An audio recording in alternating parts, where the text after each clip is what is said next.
আসসালামু আলাইকুম। বিভিন্ন সংবাদ মাধ্যমে দেখলাম সাবেক ব্রিটিশ প্রাইম মিনিস্টার ঋষি সুনাক উনি খাস খুঁজতেছেন।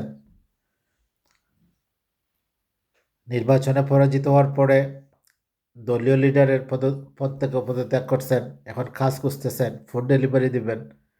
আগামী সোমবার নাকি মঙ্গলবারে ওনার কাজ শুরু করার কথা। অথচ আমাদের দেশে কেউ যদি একবার পার্লামেন্ট মেম্বার হয়, এমপি হয়, তাহলে দেখা যায় তার 3 পুরুষ কাজ না করেই শুয়ে শুয়ে খেতে পারে। আর মন্ত্রী হলে তো কথাই নেই, মন্ত্রীর আত্মীয় স্বজন, তার শালাশালি সবাই এত টাকা ইনকাম করে যে তার 5 পুরুষ আর কাজ করতে হয় না। দেশে বিদেশে তারা সেকেন্ড হোম করে। টরন্টোতে, কানাডায় বেগমপাড়া হয়, মালয়েশিয়ায় সেকেন্ড হোম হয় মন্ত্রীদের আত্মীয় স্বজনের নামে, তার শালাশালির নামে। আর আমাদের দেশে একবার যারা প্রধানমন্ত্রী হয় তাদের 14 পুরুষ নিশ্চিন্তে নির্বিঘ্নে কাজ না করে জমিদার স্টাইলে জীবনযাপন করতে পারে।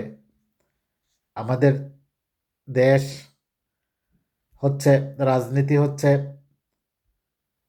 টাকা ইনকামের মাধ্যম। কানাডায় বেগম পড়া করার মাধ্যম, মালয়েশিয়ায় সেকেন্ড হোম করার মাধ্যম।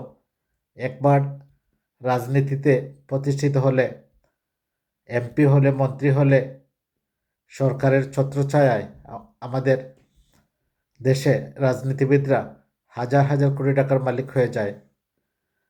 যারা সরকারি চাকরি করে তারা যদি ক্ষমতাসীন দলের ফেভারে কাজ করতে পারে, বেনজির, ছাগল মতিউর সহ আসাদুজ্জামান, মানে তাদের আর টাকার কোনো অভাব হয় না, টাকার পাহাড় গড়ে তোলে।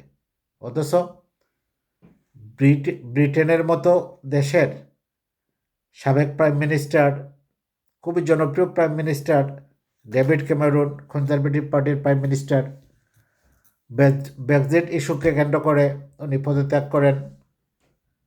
তারপরে বিভিন্ন কোম্পানিতে জব করেন এবং লাস্ট গভর্নমেন্টের পররাষ্ট্র মন্ত্রণালয়ে উনি কাজ করেছেন চাকরি হিসাবে।